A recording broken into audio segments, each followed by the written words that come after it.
Hello everyone. In this video, I will show you how to enable Secure Boot on Windows 11. First, click the Start button and type System Information. Open the app from the search results.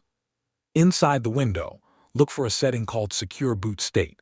If it already says On, then Secure Boot is enabled, and you do not need to change anything. If it says Off, continue with the next steps. Now shut down your computer completely. Turn it back on and immediately press your BIOS key several times to enter the BIOS or UEFI settings.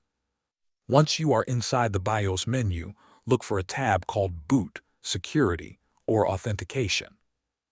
Every BIOS layout looks slightly different, so take your time to find the Secure Boot option.